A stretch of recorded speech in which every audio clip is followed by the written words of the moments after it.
essa noite, tá? Então a palavra está contigo. Você quer usar esse aqui ou fica à vontade? Boa noite a todos, graça e paz. Então vamos orar e queria que você orasse junto comigo, especialmente porque nós cantamos agora, né? Quão grande é o meu Deus. E esse foi o tema que Deus colocou no meu coração essa semana para estar compartilhando com vocês, né? Então eu queria que você estivesse orando para que Ele se revele quão grande Ele é realmente, né?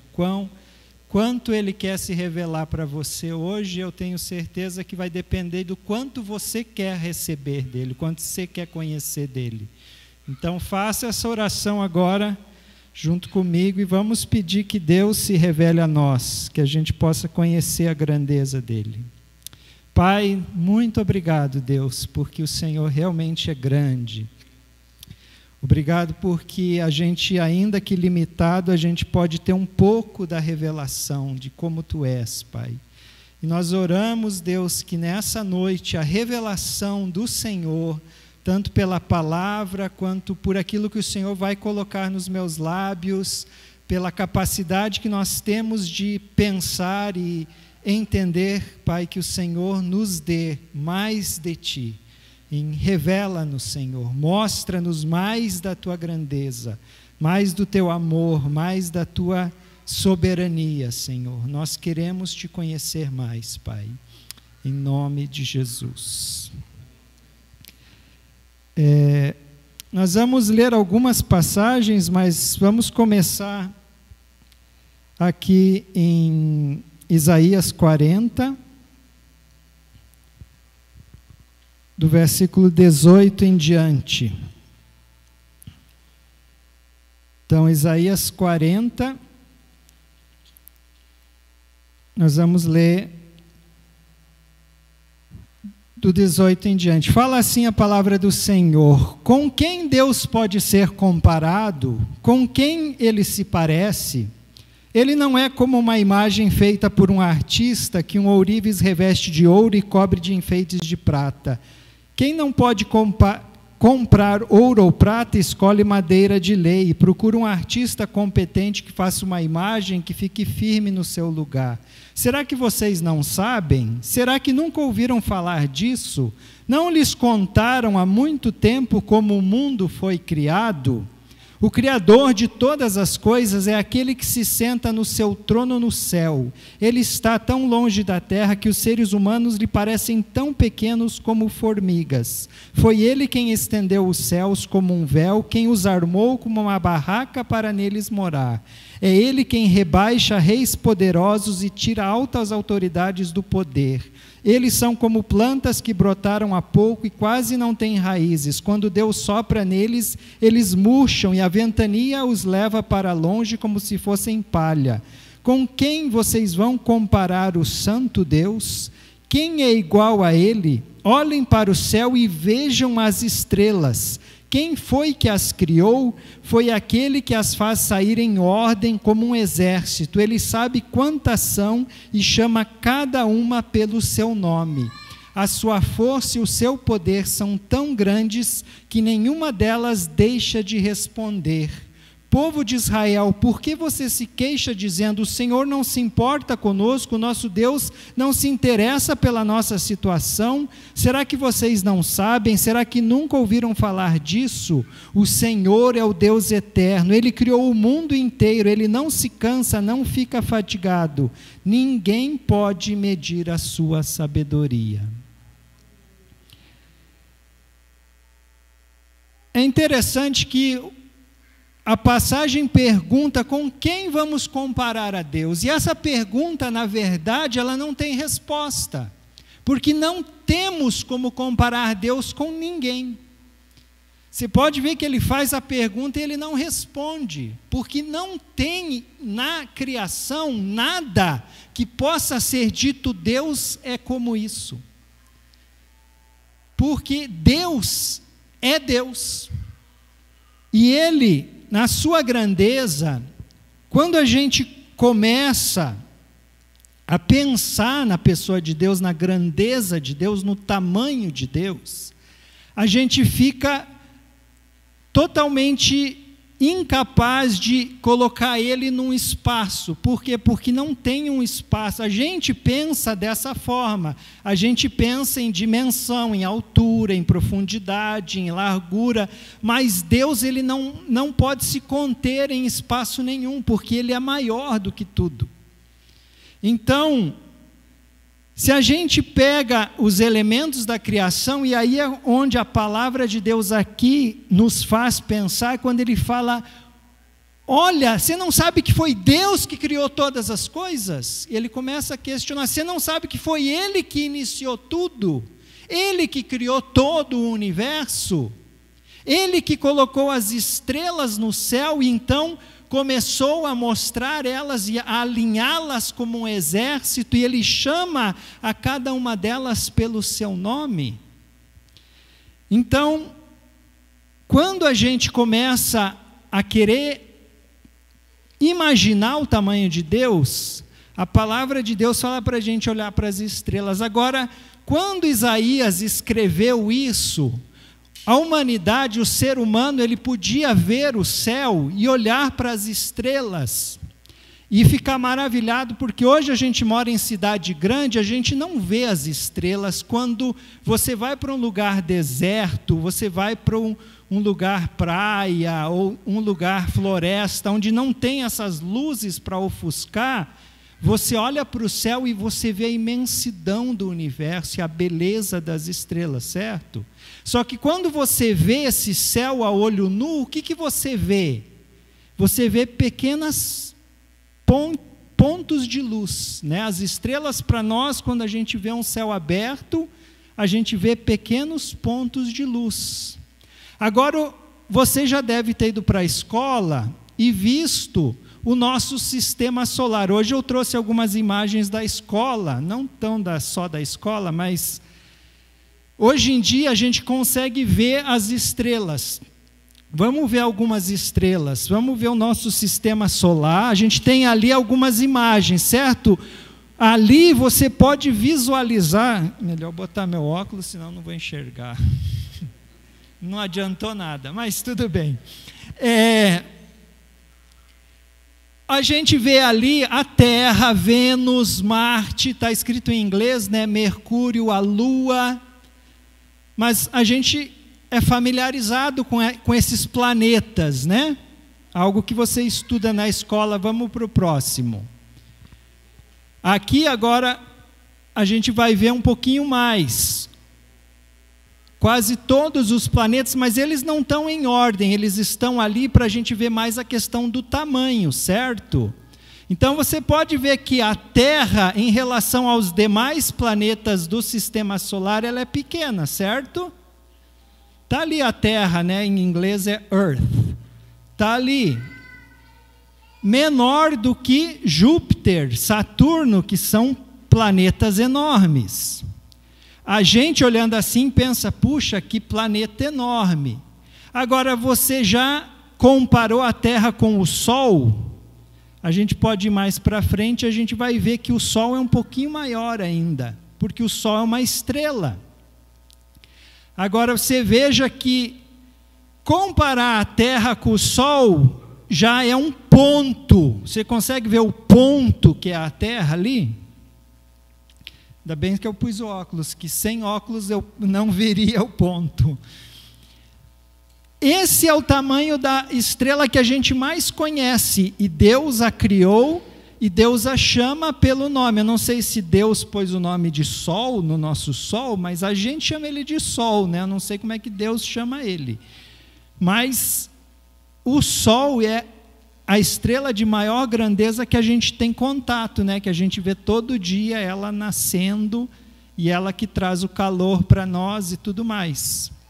Agora, o que é mais interessante é que hoje em dia a gente não, né? Porque a gente não fez nada para ter, mas lá nos Estados Unidos eles lançaram um telescópio chamado Hubble, que ele vai lá no universo e ele começa a tirar foto de estrelas, e eles começam a ver o tamanho das estrelas.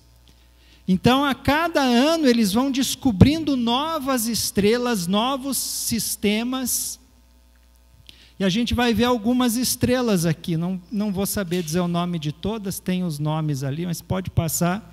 Aqui a gente tem a primeira, Sirius, né? Olha o tamanho dessa estrela perto do nosso Sol. É um pouquinho maior, né? Mas essa ainda não é a maior estrela que existe. A gente tem mais exemplos. Onde que está a Terra ali? A Terra ali agora, se você olhar numa tela de computador, a Terra nessa comparação ali é um pixel. Certo? É um pontinho.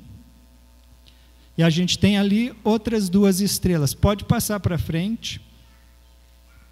Mais uma um pouquinho maior. Nessa altura a Terra já desapareceu comparado com aquela estrela ali. A gente já não tem nem o ponto mais para identificar. Pode passar para frente.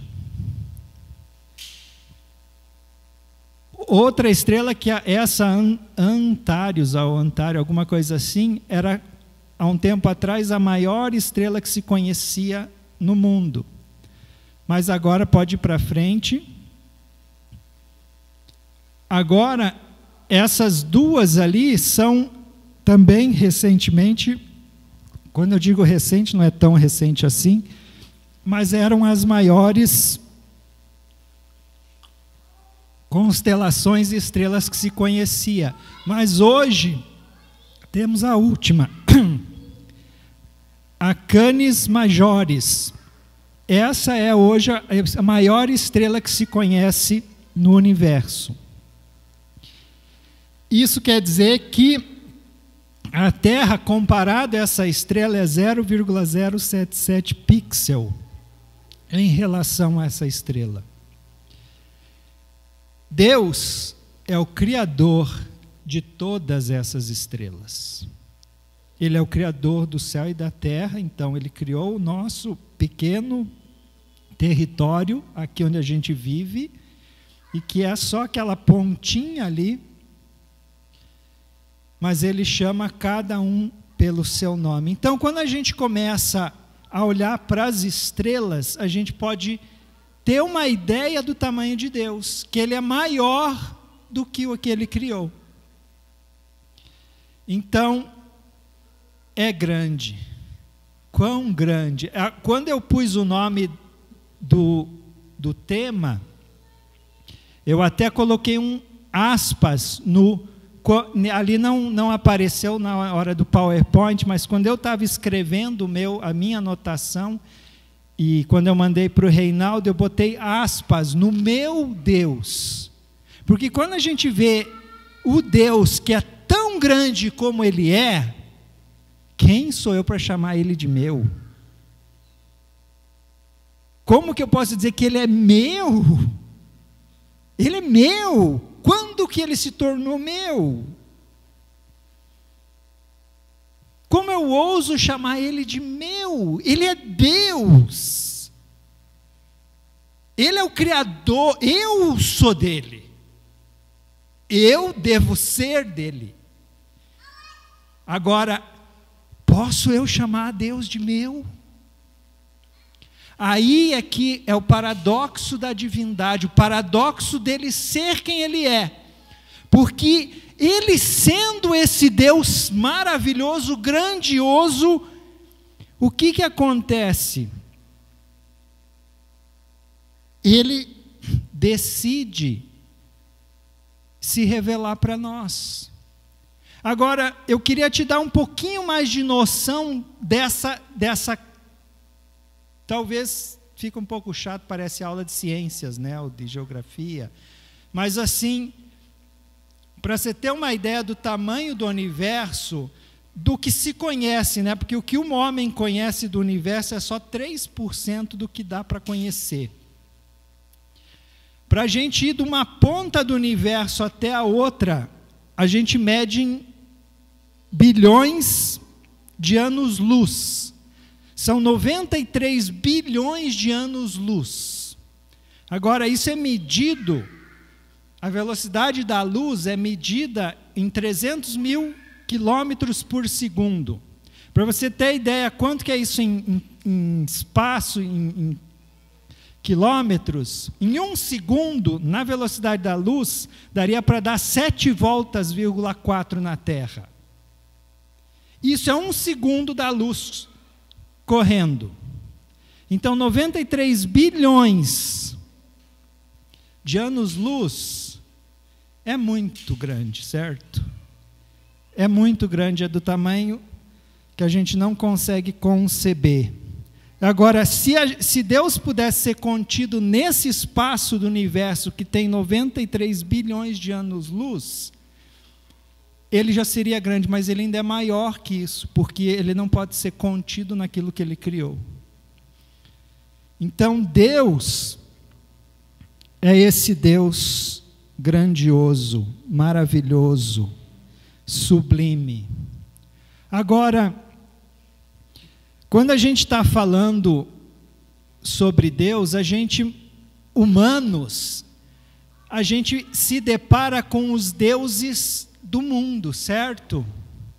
Lá na época dos apóstolos, em Atos dos Apóstolos, por exemplo, Paulo ele começava a conversar sobre a pessoa de Deus, e o texto de Isaías também faz referência a isso, mas se você quiser abrir Atos 17, 24 a 29,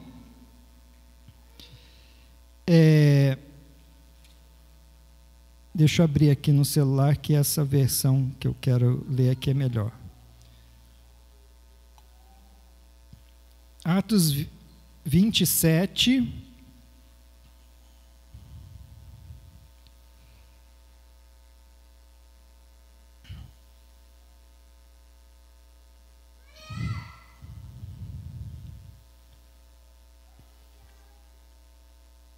É 17, né?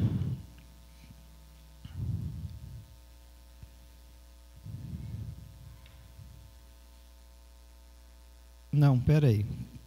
Onde que eu estou aqui? Atos.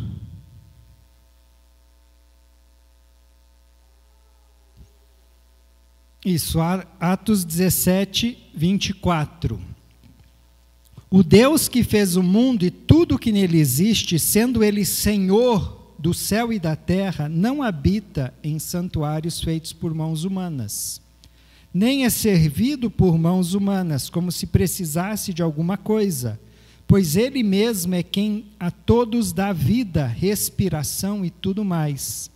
De um só homem fez todas as nações para habitarem sobre a face da terra, havendo fixado os tempos previamente estabelecidos e os limites de sua habitação, para buscarem Deus, se porventura tateando o possam achar, ainda que não esteja longe de cada um de nós, pois nele vivemos, nos movemos e existimos, como alguns dos poetas de vocês disseram, porque dele também somos geração.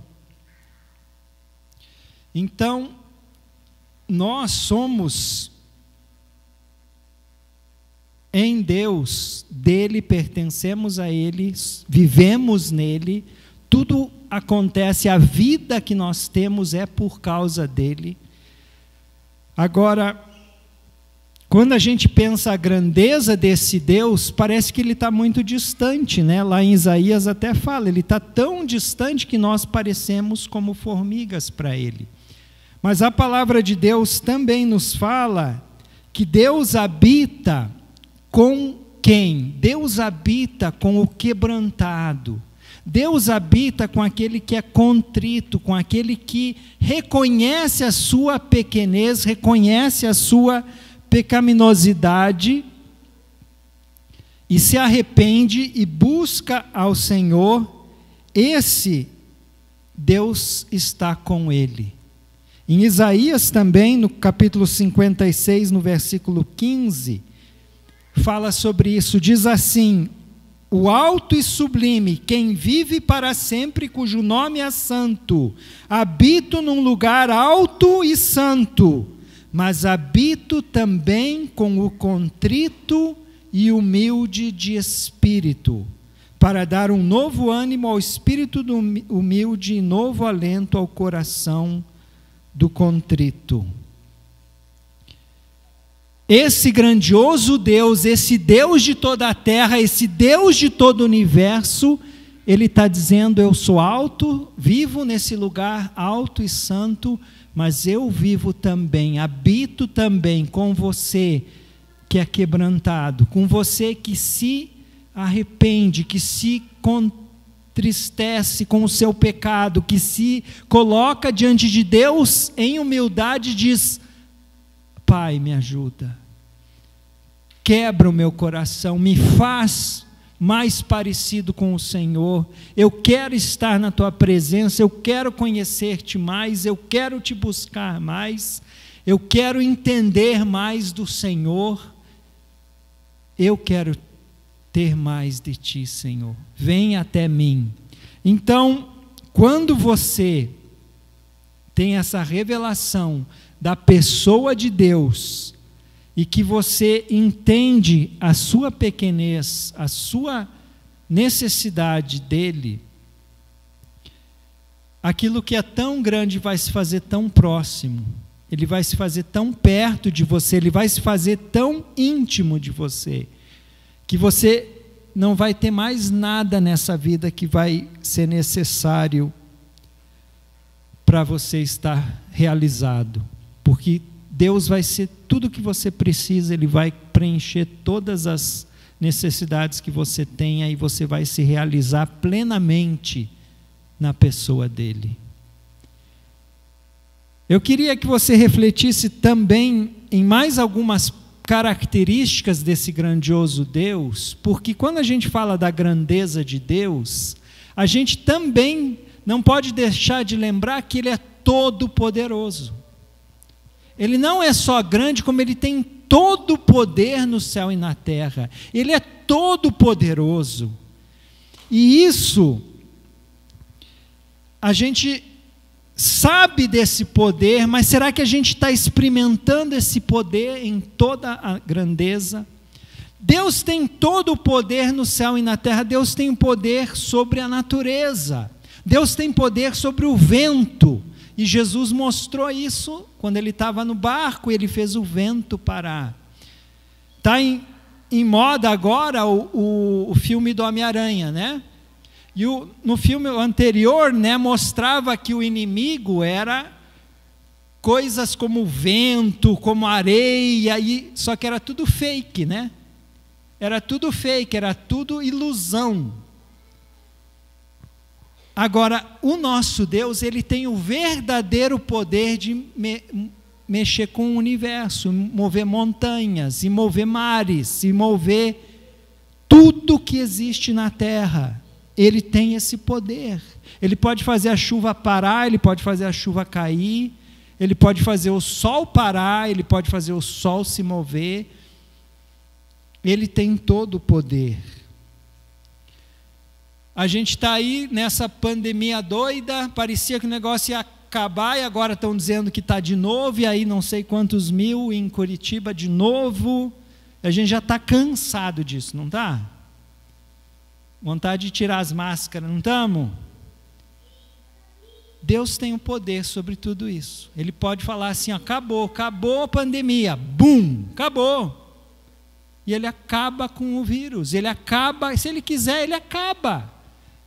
Agora, muitas vezes Ele responde a nossa oração, e a gente pede: Deus cura, e Ele cura. Deus move essa dor, e Ele move. Deus cura essa enfermidade, Ele cura. Porque não tem enfermidade que não esteja debaixo do poder de Deus.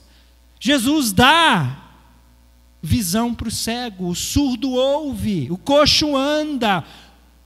Cada enfermidade, Deus tem poder sobre ela. E nós podemos, em nome de Jesus, saber que o Deus Todo-Poderoso pode mudar a nossa realidade.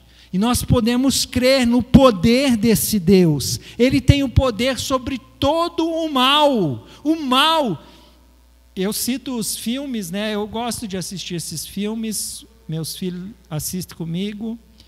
Tem um filme que eu achei horrível, né? Que foi aquele da Marvel, quando o mal, terminou o filme, quem ganhou? O mal. aquele, como é que é o nome dele? Thanos, não lembro. Mas saí brabo daquele dia, né? Filme ruim. Claro que não acabou assim, né? Mas, no outro filme a coisa virou. Mas, Deus, quando confronta Deus com o mal, não tem esse confronto. Não existe. Eu gosto daquela foto, não sei se já viram aquela foto que tem Jesus sentado e os super-heróis tudo em volta dele, né? Porque aqueles super-heróis é tudo imaginação, são tudo imaginação do homem, eles não têm todo o poder. Jesus tem todo o poder, Deus tem todo o poder. Ele só não quer se aparecer, ele não sai voando, ele não sai, né? Não, mas se ele quisesse, ele fazia. Quando ele quis andar na água, ele andou, né? Deus tem todo o poder. Agora, um poder que impressiona a gente demais, que Deus tem, que ele tinha antes, mas ele teve que se fazer homem como nós, para ele ter esse poder, porque a gente criou esse problema que é o quê? A morte. Deus tem poder sobre a morte. Agora, esse poder não é um poder assim só porque ele é Deus. Não, ele sendo Deus, ele estabeleceu regras. E ele se submeteu às regras que ele estabeleceu. Porque ele disse, o dia que nós pecássemos, nós morreríamos. E isso significava que a gente seria separado de Deus por toda a eternidade. A morte que a gente recebeu quando a gente pecou, não é essa morte que a gente recebe quando a gente termina a nossa vida. Não, a morte é a separação de Deus com a humanidade. Nós não temos mais relação, não tem mais condição da gente conversar com Deus. A gente não vai ter a chance de olhar e ver a grandeza de Deus como Ele é, porque o pecado nos separa dele e a gente iria sofrer a eternidade do inferno, porque inferno é a ausência de Deus. Agora, Ele, como Deus, falou, não, eu quero a humanidade comigo, eu quero meus filhos, eu quero o meu povo comigo. Então, o que eu vou ter que fazer? Eu vou ter que cuidar da morte, eu vou ter que mandar o meu filho para ele morrer, para ele vencer o poder da morte, para que eu possa dizer, agora eu posso dar vida para quem quiser me conhecer, quem quiser vir para o meu lado, está aqui, creia, Jesus é o caminho, Ele pode te mostrar como chegar até mim. Receba então a vitória. E aí, com Jesus, a morte foi vencida. Agora eu posso ter a esperança de que quando eu morrer, que não é a morte real, quando eu passar dessa vida para outra, eu vou ter a grande vitória, eu vou nascer num novo lugar, eu vou ressurgir numa nova vida com Deus para a eternidade. Aí sim a gente vai ver Deus como Ele é. Agora vai levar uma eternidade para isso acontecer, porque a palavra de Deus diz para a gente conhecer a Deus, a vida eterna é essa, que conheça a Ti, o Deus verdadeiro. Então vai levar a eternidade para a gente conhecer a Deus, de tão maravilhoso e grandioso que Ele é. Agora, dentro dessa realidade, o último ponto que eu queria ressaltar aqui é a glória de Deus. Porque glória, sabe que a gente fala aqui, glória de Deus, mas a gente não percebe quão glorioso Ele realmente é. Porque sabe o que a gente conhece de glória? A gente conhece de glória os esportes, por exemplo, não é? Você vê um evento esportivo, aquilo é glorioso. Um jogo de futebol americano Não sei se vocês gostam, eu gosto de assistir muito futebol americano, mas um jogo de futebol americano é um show, é um negócio enorme, assim, aquela multidão e aquela festa que eles fazem, os fogos. Tem jogo de futebol americano que até avião de caça passa com nuvens de fumaça, com a bandeira dos Estados Unidos por cima do estádio. Glorioso, é glorioso. Né, brincando um pouco, no alto da glória, não, menos, tá bom, na baixada, aí já ficou bom para você, né? A baixada é por baixo, no alto da glória, mas o que eu vou falar é consciente, porque eu fui no último jogo do Curitiba no alto da glória. Não paguei nada, também não ia gastar dinheiro com isso. Mas, o que aconteceu? O time perdeu, né? Perdeu. Foi para a Série A, mas o último jogo ele perdeu. Agora, o que era glorioso nesse dia? A torcida. É lindo, aquele estádio lotado, aquela fumaça, aquelas camisas, aquelas bandeiras, o pessoal gritando, é glorioso, é lindo de ver. Eu falo, o time não merece a torcida que tem, não merece. Agora, é glorioso. Qualquer time que seja, quer que seja na Baixada, eu já não acho bonito lá, mas você acha. Então, cada um vai gostar do seu e vai ter glória naquilo que acha glorioso, certo?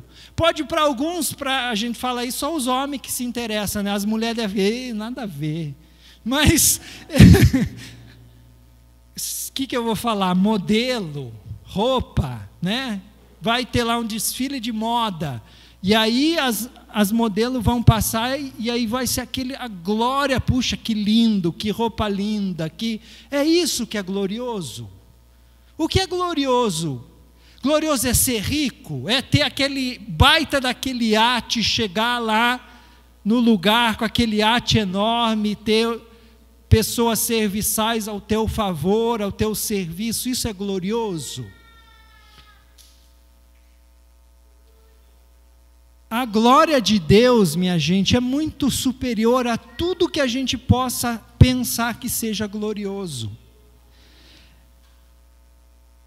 Eu vou ter que ler porque a palavra que fala mais, e para terminar eu quero ler Isaías 2, que fala um pouquinho dessa glória, e você vai ver que a glória de Deus é tamanha, que para alguns ela até se revela como ira, como condenação. Quer ver?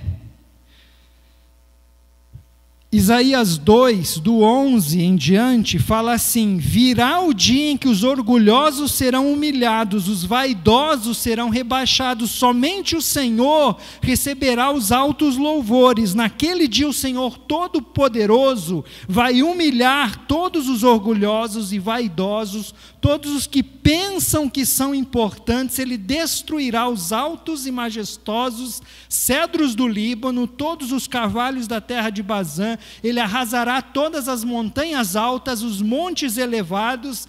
Ele derrubará as torres altas, as muralhas fortes. Ele afundará grandes navios e barcos mais bonitos. Naquele dia, os orgulhosos serão humilhados, os vaidosos serão rebaixados. Somente o Senhor receberá os mais altos louvores.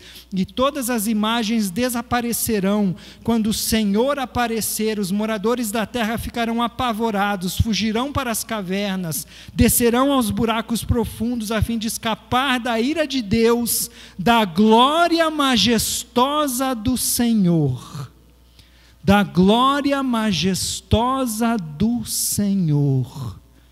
Quem que vai sofrer isso? Os orgulhosos, os vaidosos, vão fugir para as cavernas, vão querer se esconder. Por quê? Porque a glória de Deus vai se manifestar, e a hora que a glória de Deus se manifestar, quem é orgulhoso vai ser consumido. Quem é soberbo vai ser destruído. A palavra de Deus nos fala assim, que um dia todo joelho se dobrará, toda língua confessará que Jesus Cristo é Senhor, para a glória de Deus Pai. Nesse dia, minha gente, eu fico imaginando esse dia, e aí eu fico imaginando essas pessoas, assim, quem que você acha que é importante? Aqueles que se acham importante.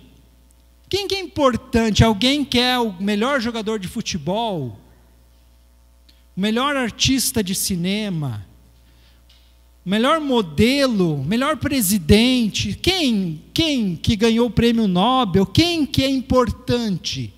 Todos esses, põe na lista, você vai ver todos eles, até o Hitler, até, sei lá, quem que você quer ver se dobrando diante de Jesus? O Messi vai se dobrar diante de Jesus. Se ele hoje não se dobra voluntariamente, ele vai ter que se dobrar. O Cristiano Ronaldo, o Neymar, a Gisele Bündchen, todo o Bolsonaro, o Lula, todo joelho se dobrará. Quem não vai se dobrar? Não vai ter alguém que não vai se dobrar. Todos vão se dobrar diante de Jesus, nesse dia glorioso. Ele sim tem glória, ele sim é o vencedor, ele sim vai, no final, ser coroado, ele sim, no final, vai chegar no cavalo branco, e a gente vai dizer, yes! Ele é digno dessa glória. A gente tem que se alegrar com a grandeza, a gloriosa presença de Deus. A gente tem que ansiar por ver esse Deus glorioso. Eu quero vê-lo, eu quero estar lá para contemplar a beleza da grandeza, do poder, da glória de Deus. Não é maravilhoso? Deus é bom demais. Esse Deus que é tão glorioso, que é tão grande, que é tão poderoso, Ele te chama de filho, filha. Ele te chama pelo nome. Agora, na concepção de tudo que a gente falou, sabe como que eu me sinto aqui, Deus me chamando de filho? Ó, eu assim, ó, pequenininho, e Ele me pegando. Ele, na verdade, Deus, Ele é tão grande, mas Ele se faz menor para poder chegar perto da gente. Tanto é que Jesus, o Deus Criador, também se fez homem. E hoje Ele vai aparecer para a gente igual a gente, homem.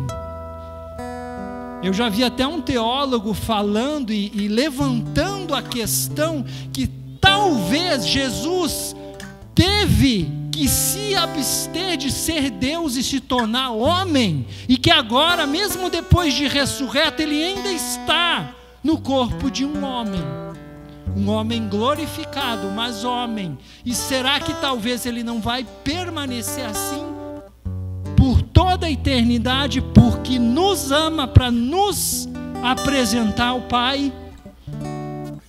Eu não sei se isso é real, mas me deixa constrangido pensar que o Deus Todo-Poderoso talvez é o tamanho do que foi Deus se fazer homem, para que nós um dia pudéssemos voltar para o Pai. Esse é o Jesus que a gente serve. Que sacrifício grande você pode fazer por esse Deus? O que tua vida pode significar aqui nessa terra? O que você pode dizer para Deus? Não, Deus, isso eu não quero fazer. Deus, não, isso aí é demais para mim. Servir o Senhor dessa forma não, é muito. Tem alguma coisa difícil que você não possa fazer por esse Deus? Tem alguma coisa que você vai me dizer, não, Deus, isso não? Ou depois de ver a grandeza de Deus, você vai dizer, Deus, o que o Senhor quiser. Eu faço o que o Senhor quiser, porque eu confio no teu poder, eu confio na tua grandeza, eu sei que o Senhor é Pai, eu sei que o Senhor pode fazer qualquer coisa Eis-me aqui, Senhor, eu vou fazer o que o Senhor quiser. Eu quero ser servo desse Deus. Eu quero ser filho, eu quero viver para Ele e agradar a Ele da melhor forma possível. Amém? Vamos terminar então cantando mais uma vez: quão grande é o nosso Deus.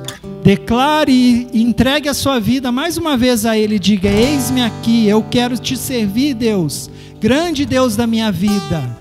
Toma minha vida, bendito seja o nome do Senhor. Aleluia. Quão grande é o meu Deus, cantarei quão grande é o meu Deus, todos hão de ver quão grande é o meu Deus,